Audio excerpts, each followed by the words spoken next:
नमस्कार, दिन भर की बड़ी खबरों में आपका स्वागत है। मैं हूं आपके साथ अंशिता। आज इस बुलेटिन में बात होगी राहुल के बड़े ऐलान की। 3 girls have been forced to do maafi, and then the prime minister has accepted this maafi. CGI के बढ़ते विरोध की देखेंगे क्यों शुरू हुआ जंतर मंतर पार्ट 2। फक्त एवढं म्हणणं आहे, जो प्रिन्सिपल आहे तो पिऊन होते।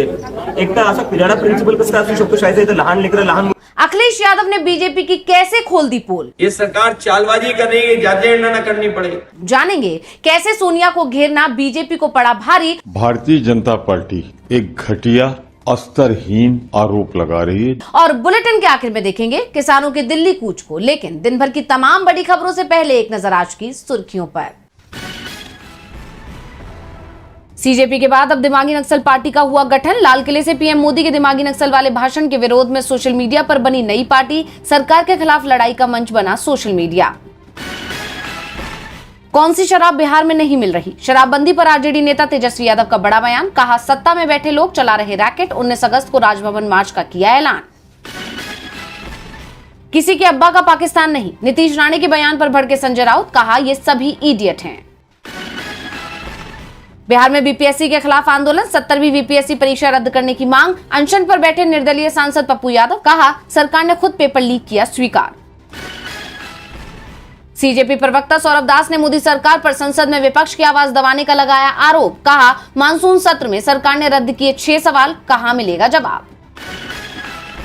ये तो थी सुर्खियां। अब बात आज की सबसे बड़ी खबर की।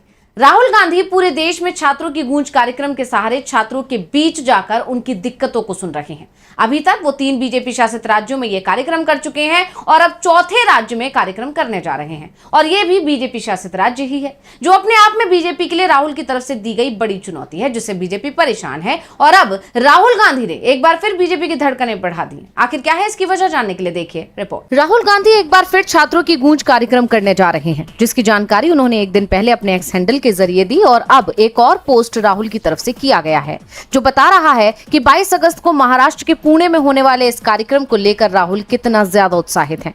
राहुल ने जंतर मंतर पर प्रदर्शन कर रहे छात्रों से बात करते हुए एक वीडियो साझा किया, जिसके साथ उन्होंने कहा, भारत के युवाओं ने मोदी जी के हिंसक शासन के सामने जिस साहस और मजबूती से खड़े होकर जवाबदेही की मांग की, वो काबिले तारीफ है। उन्होंने शांति, मोहब्बत और हंसी मजाक के साथ अपनी आवाज बुलंद की।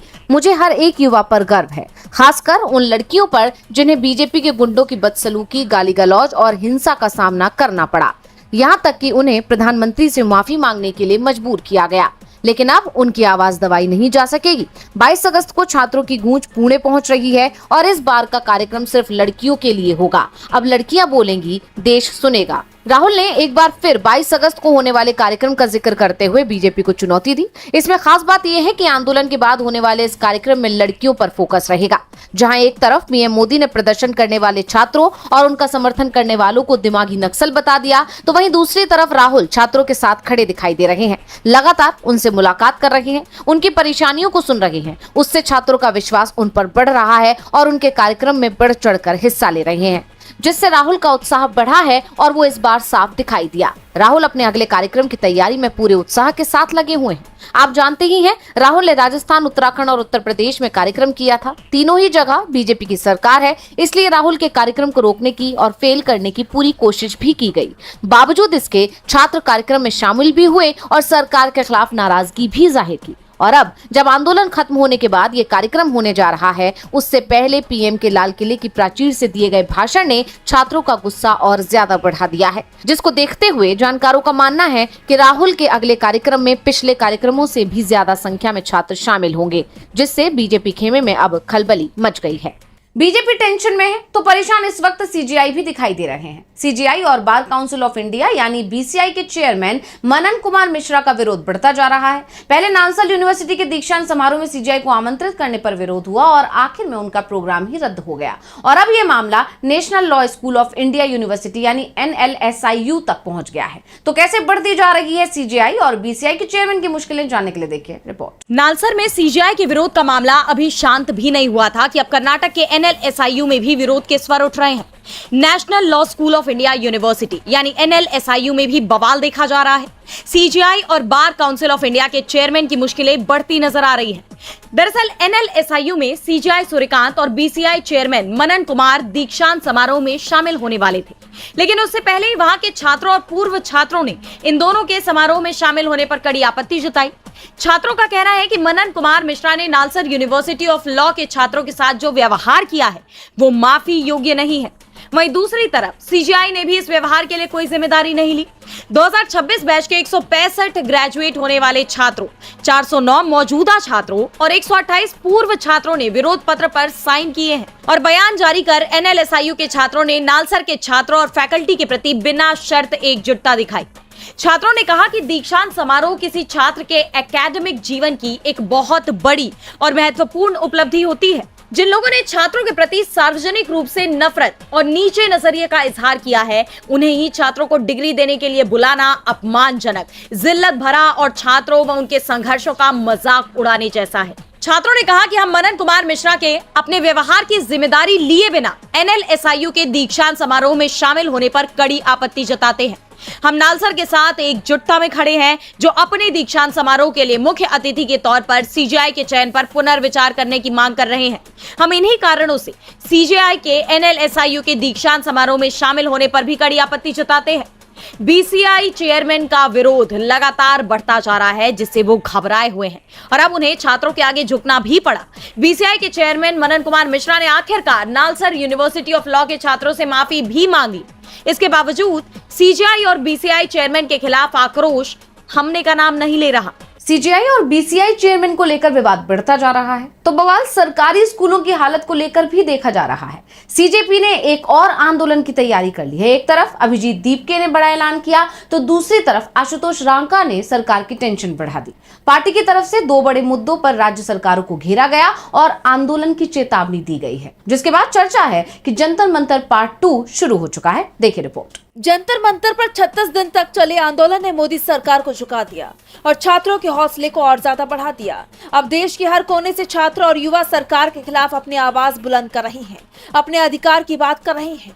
इन सब के बीच सीजेपी ने सरकार की परेशानी को और ज्यादा बढ़ा दिया है, क्योंकि कॉकरोच जनता पार्टी ने जंतर मंतर पार्ट 2 का ऐलान कर दिया है, जिसकी शुरुआत भी कर दी गई है।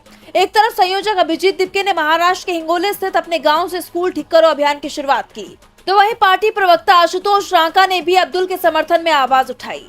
दीपके लगातार सरकारी स्कूलों की बदहाल स्थिति को लेकर सरकार पर निशाना साध रहे हैं। इसी कड़ी में उन्होंने एक्स पर एक वीडियो शेअर किया है। फक्त एवढं म्हणणं आहे, जो प्रिन्सिपल आहे तो पिऊन होते। एकदा असा पिराडा प्रिन्सिपल कसं असू शकतो? शाळेत इथं लहान लेकरं लहान मुली असतात आणि कंप्लेंट करून जर त्यांना काढलं, जे तुमचे सिनियर अधिकारी आहेत त्यांना तुम्ही सांगा की असं असं आहे, गावकरी म्हणतायत की आंदोलनाला बसायचं। जर त्या प्रिन्सिपलला काढण्यात नाही आलं तर रोज पिऊन येत आहेत तिथे, त्यांना जर नाही काढण्यात आलं तर इथं गाववाल्यांसोबत मी आंदोलनाला बसेल। बसायचं ना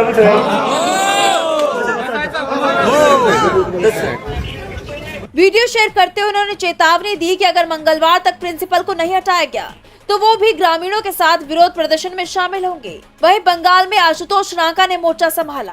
उन्होंने वीडियो शेयर कर कहा कि बीजेपी बंगाल के खिलाफ एक बड़े आंदोलन करने का समय आ गया है। हमने क्या लड़ाई लड़ी? स्कूल ठीक करने की लड़ाई लड़ी।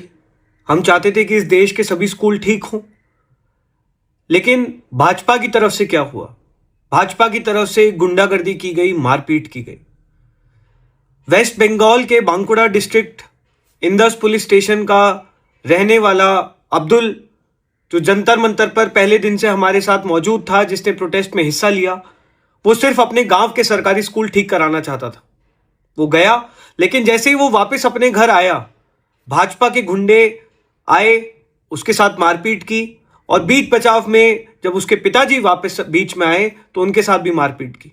उनको इतना मारा कि कल उनकी मौत हो गई।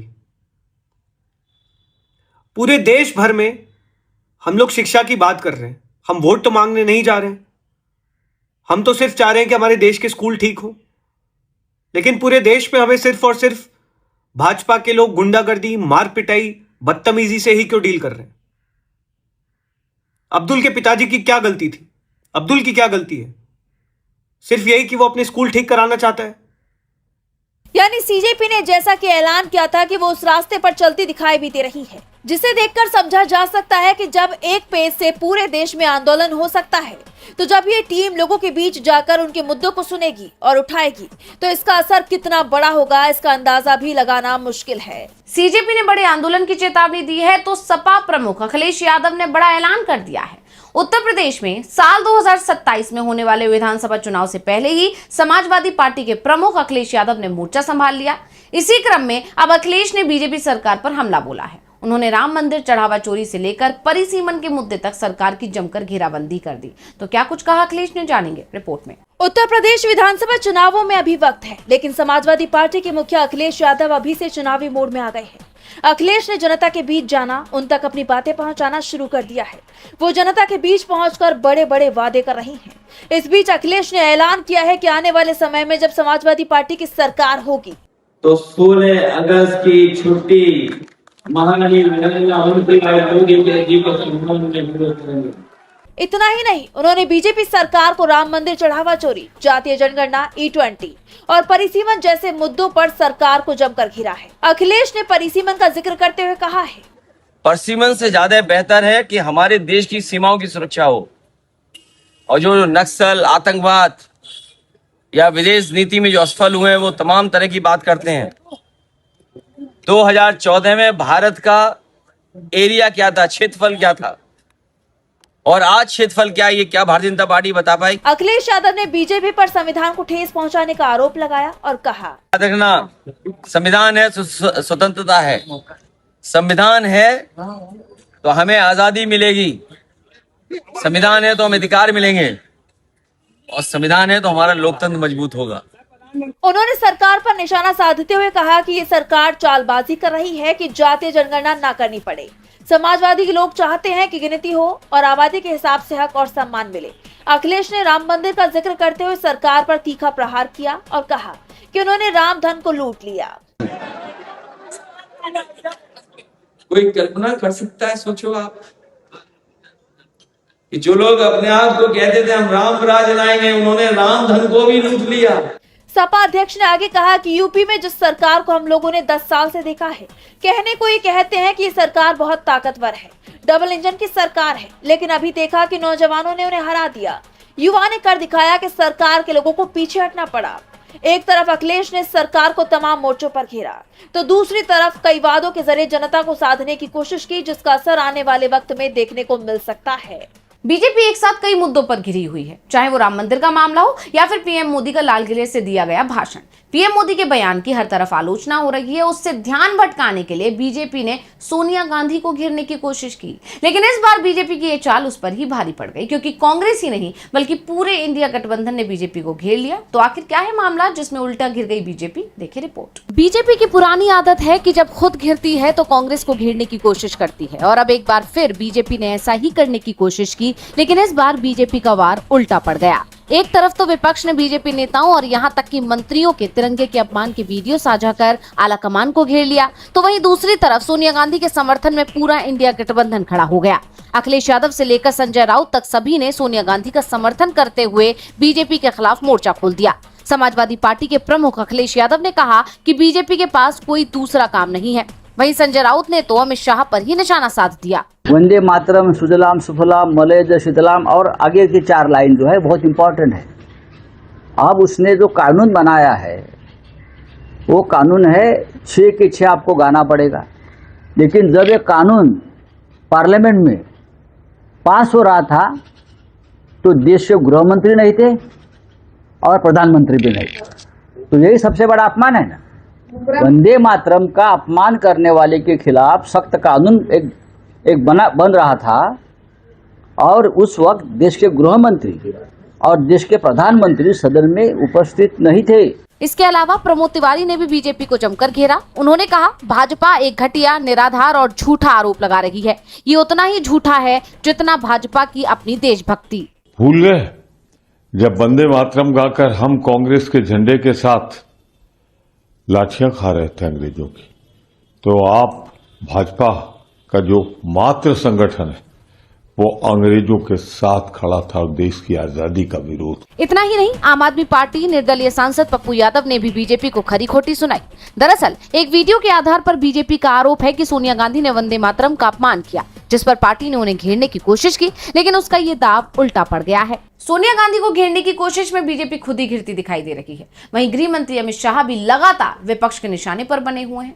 जंतर मंतर आंदोलन के दौरान छात्रों पर हुए लाठीचार्ज को लेकर जब से उनके इस्तीफे की मांग उठी है, तब से ही वो चुप्पी साधे नजर आए, जिसे लेकर विपक्ष ने उन्हें जमकर घेरा। और अब उनके अलवर दौरे को लेकर भी कांग्रेस का कहना है कि शाह घबराए हुए हैं कि कहीं उनसे कोई जवाब न मांग ले। तो क्यों अलवर दौरे को लेकर घिर गए गृह मंत्री, जानने के लिए देखिए रिपोर्ट। केंद्रीय गृह मंत्री अमित शाह बेहद मुश्किल दौर से गुजर रही हैं। जंतर मंतर आंदोलन के दौरान छात्रों पर हुए लाठीचार्ज को लेकर विपक्ष ने उन्हें बुरी तरह से घेर लिया है। संसद में विपक्ष ने उनसे जवाब मांगा, यहाँ तक कि उनके इस्तीफे तक की डिमांड कर दी। तब से ही शाह बौखलाए हुए नजर आ रही हैं और अब ये बौखलाहट उनके अलवर दौरे के दौरान भी दिखाई दी। शाह ने राजस्थान के अलवर में विजयनगर ग्राउंड पर जनसभा को संबोधित किया और विपक्ष पर जमकर निशाना साधा। आगामी चुनाव में पार्टी की जीत का भी दावा किया, लेकिन जिस तरह उनके अलवर पहुंचने से पहले वहां कांग्रेस नेताओं को डिटेन किया गया, उसे लेकर बवाल मच गया। कांग्रेस नेताओं को हिरासत में ले जाने की कुछ तस्वीरें शेयर करते हुए इंडियन यूथ कांग्रेस ने अपने सोशल मीडिया पर पोस्ट किया कि अमित शाह के अलवर दौरे से पहले ही युवा कांग्रेस के साथियों को हिरासत में लिया जा रहा है। आखिर डर किस बात का है? कहीं कोई युवा ये ना पूछ ले कि छात्रों पर पैलेट गन क्यों चलाई गई, लाठियां क्यों बरसाई गई और इसका आदेश किसने दिया? युवाओं को हिरासत में लेकर उनके सवालों को नहीं दबाया जा सकता। यही नहीं, राजस्थान विधानसभा में नेता विपक्ष टीकाराम जूली ने तो गृह मंत्री को घेरते हुए राज्य की बीजेपी सरकार की पोल खोल दी। उन्होंने एक वीडियो जारी कर सवाल करते हुए कहा, पुलिस प्रशासन कल से ही हमारे कार्यकर्ताओं को, हमारे नेताओं को रोकने में लगा हुआ है। उनको नजरबंद किया है, पुलिस उनको उठा के थाने के अंदर ले जा रही है। ये तानाशाही क्यों है?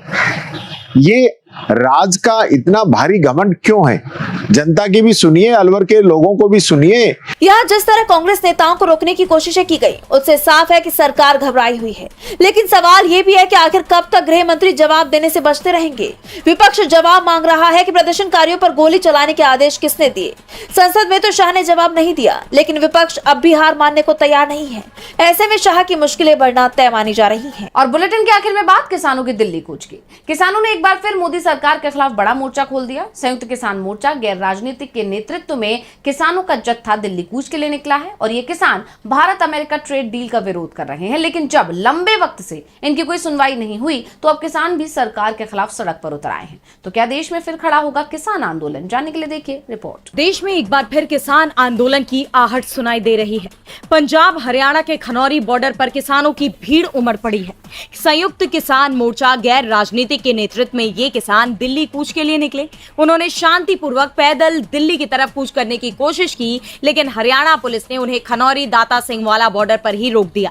किसानों के दिल्ली कूच के ऐलान के बाद ही हरियाणा पुलिस ने खनौरी बॉर्डर को सील कर दिया था। बॉर्डर पर बैरिकेडिंग, कटीली तार, कंक्रीट ब्लॉक और कंटेनर लगाकर रास्ता बंद किया गया है। भारी पुलिस बल भी तैनात किया गया है। किसानों का कहना है कि वो पैदल शांतिपूर्ण तरीके से आगे जाना चाहते हैं, लेकिन हरियाणा प्रशासन ने इसकी इजाजत नहीं दी। इसे लेकर अब किसान नेता जगजीत सिंह डल्लेवाल ने कहा कि अब रास्ता किसानों ने नहीं, हरियाणा पुलिस ने रोका है। सुप्रीम कोर्ट और हाई कोर्ट को इस पर संज्ञान लेना चाहिए। थोड़ी संख्या में किसान दिल्ली जाकर अपनी बात रखना चाहते हैं। हमारे 5 नेता पुलिस से बात करेंगे। अगर आगे नहीं जाने दिया गया तो रात यहीं रुकेंगे। आपको याद होगा कि इससे पहले के किसान आंदोलन को लेकर कोर्ट ने यह टिप्पणी की थी कि नागरिकों को प्रदर्शन का अधिकार है, लेकिन अनिश्चित काल के लिए सड़कों या हाईवे को ब्लॉक करना सही नहीं है। ऐसे में अब इस बार किसानों ने इसे लेकर पुलिस पर आरोप मढ़ते हुए कोर्ट से हस्तक्षेप की मांग की है। दरअसल किसानों का ये मार्च भारत अमेरिका ट्रेड डील के खिलाफ शुरू हुआ है।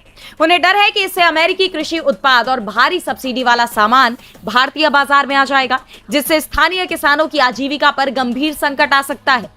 किसानों का लक्ष्य 29 अगस्त को दिल्ली के जंतर मंतर पहुंचना है। वहां एक दिन की किसान पंचायत आयोजित की जाएगी। इसके बाद सरकार को किसानों की मांगों से संबंधित मांग पत्र सौंपने की कोशिश की जाएगी। लेकिन जिस तरह प्रशासन ने उन्हें बॉर्डर पर ही रोक दिया, उसके बाद सरकार और किसानों में गतिरोध बढ़ने की आशंका जताई जा रही है। तो आज इस बुलेटिन में